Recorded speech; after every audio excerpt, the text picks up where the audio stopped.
Assalamualaikum warahmatullahi wabarakatuh. Salam sejahtera semuanya. Semoga keadaan kita selalu sehat walafiat.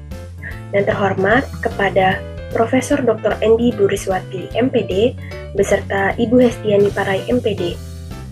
Perkenalkan, kami dari kelompok 4 yang akan membahas mengenai berpikir ilmiah dalam kehidupan sehari-hari. Nah, karena tak kenal maka tak sayang, maka dari itu, izinkanlah saya untuk memperkenalkan anggota dari kelompok 4. Yang pertama ada Salsabila Salwa Friyanti, yang kedua ada Salsabila Ramadanti, dan yang terakhir ada saya sendiri, Jihan Fanya. Nah, selanjutnya kita akan beralih kepada topik yang akan kita bahas. Yang pertama ada definisi dan hakikat berpikir ilmiah yang akan disampaikan oleh Salsabila Ramadanti. Lalu yang kedua ada sarana berpikir ilmiah yang akan disampaikan oleh Salsabila Salwa Friyanti. Yang ketiga ada sikap ilmiah dalam kehidupan sehari-hari yang akan disampaikan oleh saya. Assalamualaikum warahmatullahi wabarakatuh. Nama saya Salsabila Ramadanti. Saya akan menjelaskan definisi dan hakikat berpikir ilmiah. Berpikir merupakan upaya manusia dalam memecahkan masalah. Secara garis besar, berpikir dapat dibedakan antara berpikir alamiah dan berpikir ilmiah. Kalau berpikir alamiah itu pola penalaran yang berdasarkan kehidupan sehari-hari dari pengaruh alam sekitarnya. Kalau berpikir ilmiah itu pola penalaran berdasarkan sarana tertentu secara teratur dan cermat. Dan yang kita bahas di sini adalah berpikir ilmiah.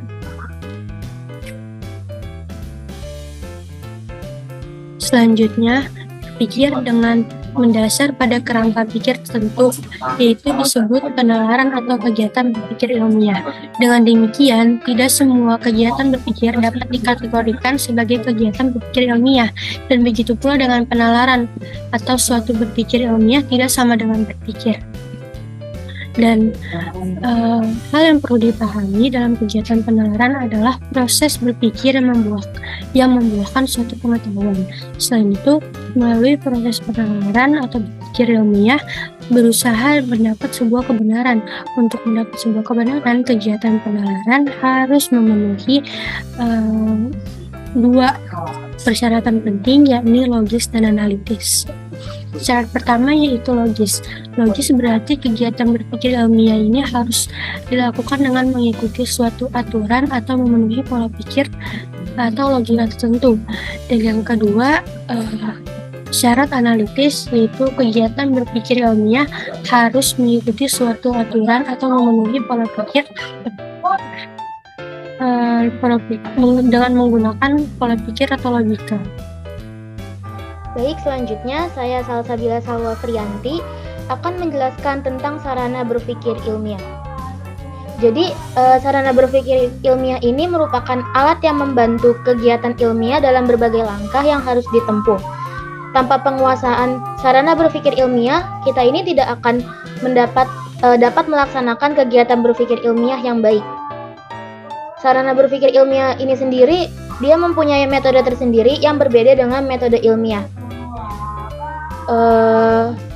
Karena fungsi sarana berpikir ilmiah ini adalah membantu proses metode ilmiah. Lalu selanjutnya ini adalah pengertian sarana berpikir ilmiah menurut para ahli. Yang pertama ada dari Salam. Beliau berpendapat bahwa berpikir ilmiah adalah proses atau aktivitas manusia untuk menemukan atau mendapatkan ilmu. Berpikir ilmiah adalah proses berpikir untuk sampai pada suatu kesimpulan yang berupa pengetahuan. Lalu yang selanjutnya ini ada dari Jujun S. Surya Sumantri. Beliau berpendapat bahwa berpikir merupakan kegiatan akal untuk memperoleh pengetahuan yang benar. Berpikir ilmiah adalah kegiatan akal yang menggabungkan induksi dan deduksi. Dari dua pendapat para ahli yang tadi sudah saya kemukakan, di sini dapat ditarik kesimpulan bahwa pengertian sarana berpikir ilmiah ini adalah upaya untuk menemukan kenyataan dan ide yang belum diketahui sebelumnya. Ilmu merupakan proses kegiatan mencari pengetahuan melalui pengamatan berdasarkan teori dan atau generalisasi. Ilmu berusaha memahami alam sebagaimana adanya dan selanjutnya hasil kegiatan keilmuan merupakan alat untuk meramalkan dan mengendalikan gejala alam. Adapun pengetahuan adalah keseluruhan hal yang diketahui yang membentuk persepsi tentang kebenaran atau fakta.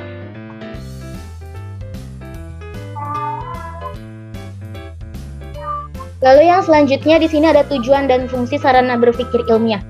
Yang pertama ini adalah tujuan. Jadi tujuan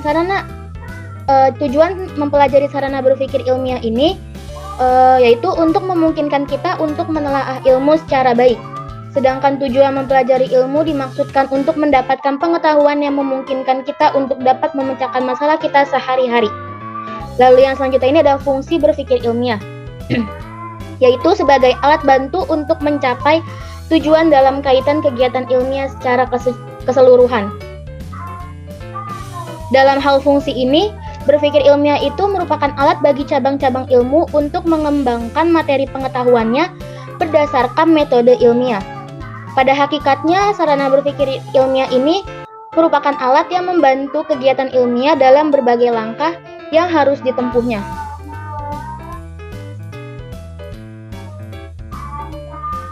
Selanjutnya ini ada dasar sarana berpikir ilmiah. Jadi sarana berpikir ilmiah ini pada dasarnya itu ada 3, yaitu yang pertama peran bahasa sebagai sarana berpikir ilmiah, yang kedua peran matematika sebagai sarana berpikir ilmiah, dan peran statistika sebagai sarana berpikir ilmiah. Yang pertama ini ada peran bahasa sebagai sarana berpikir ilmiah. Jadi, bahasa ilmiah ini berfungsi sebagai alat komunikasi untuk menyampaikan jalan pikiran seluruh proses berpikir ilmiah. Bahasa ilmiah merupakan sarana komunikasi ilmiah yang ditujukan untuk menyampaikan informasi yang berupa pengetahuan dengan syarat bebas dari unsur emotif, reproduktif, objektif, dan eksplisit.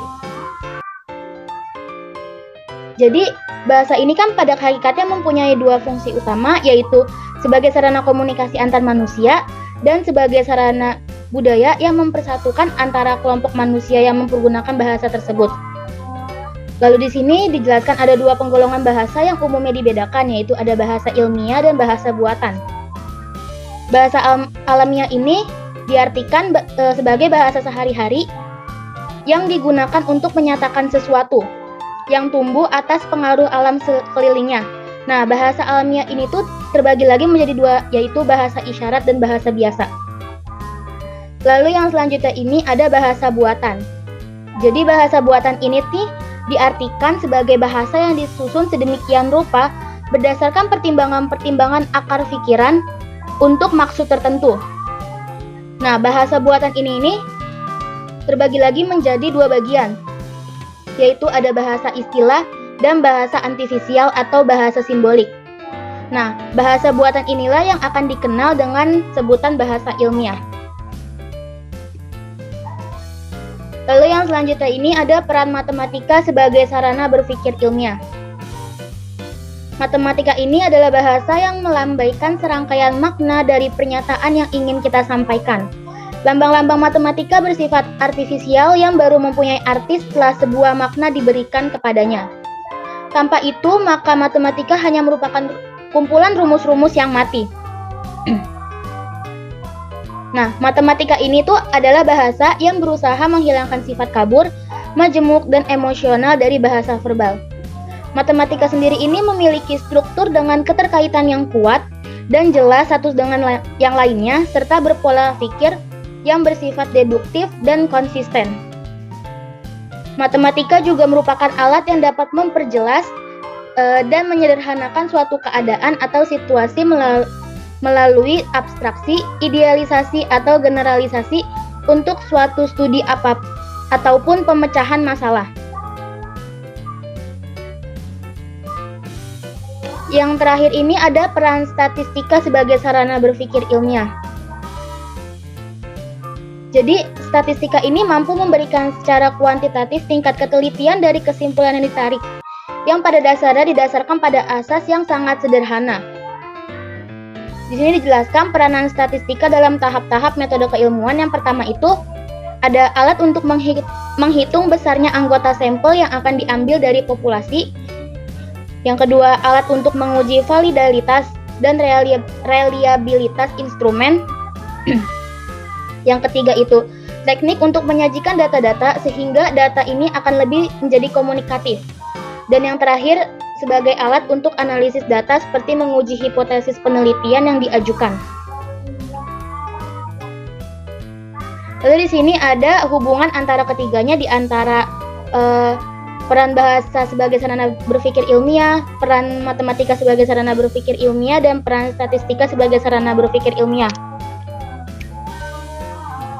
Jadi di sini hubungan statistika antara sarana berpikir ilmiah bahasa, matematika, dan statistika, yaitu agar dapat melakukan kegiatan berpikir ilmiah dengan baik, diperlukan sarana bahasa, matematika, dan statistika.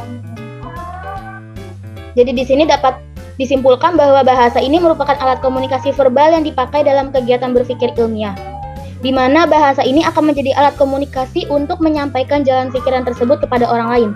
Sedangkan untuk matematika itu sendiri mempunyai peranan yang penting dalam berpikir deduktif.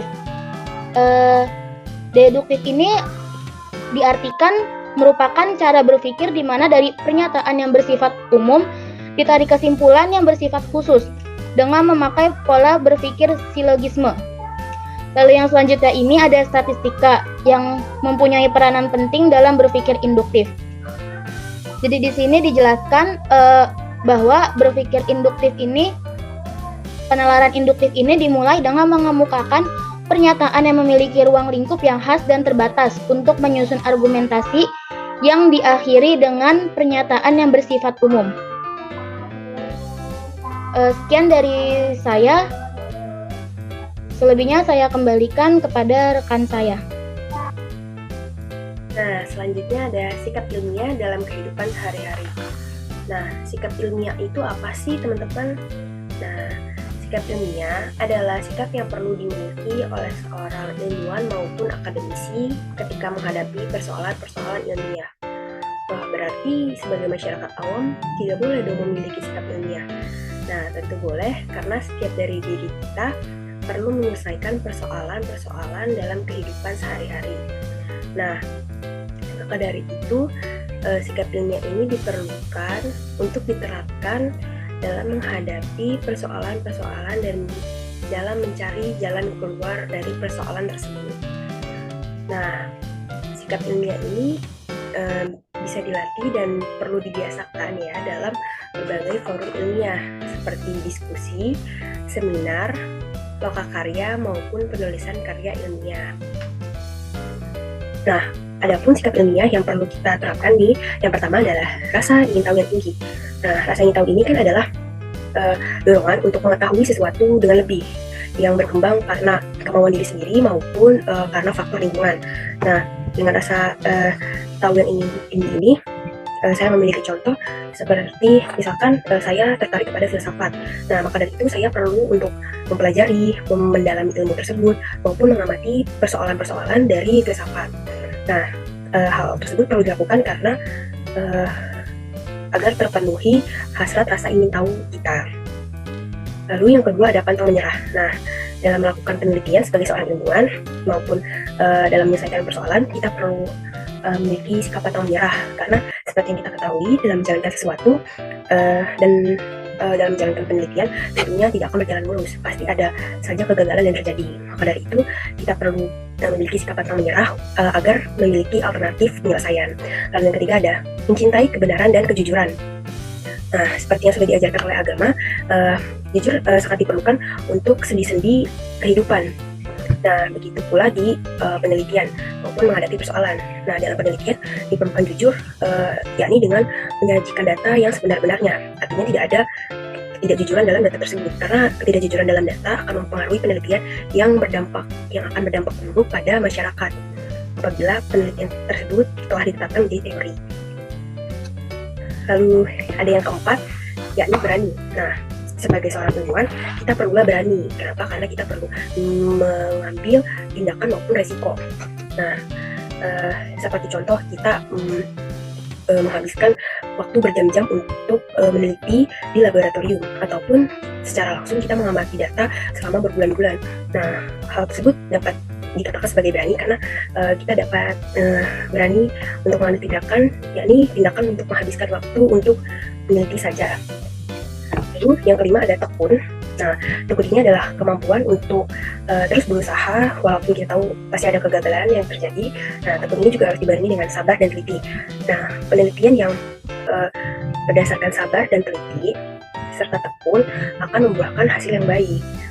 Hasil yang baik ini yaitu keberhasilan akan penelitian. Nah, lalu yang selanjutnya ada 6 terbuka. Nah, terbuka ini sangat diperlukan sebagai seorang ilmuwan karena juga sebagai makhluk sosial, kita memerlukan bantuan, kritik dan saran serta koreksi dari orang lain.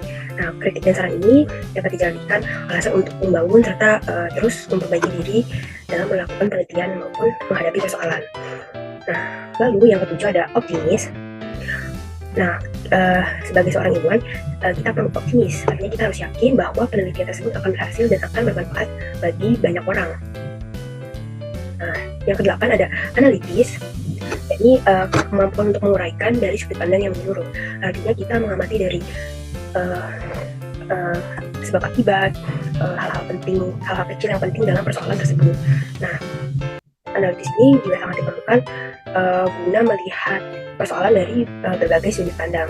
Nah, lalu yang ke-9, sebagian terakhir adalah mendekatkan diri kepada Allah Subhanahu wa taala dan Tuhan Yang Maha Esa. Karena dengan mendekatkan diri kepada Allah dan Tuhan Yang Maha Esa, kita akan selalu yakin dan selalu bekerja keras untuk mendapatkan berkah. Karena apabila penelitian berhasil dan akan berkembang, penelitian tersebut akan membawa dampak dan bermanfaat bagi banyak orang. Baik, sekian dari kelompok 4. Kurang lebihnya mohon maaf. Nah, impian jalan sama si Asi. Cukup sekian dan terima kasih. Kurang lebihnya mohon maaf. Wassalamualaikum warahmatullahi wabarakatuh.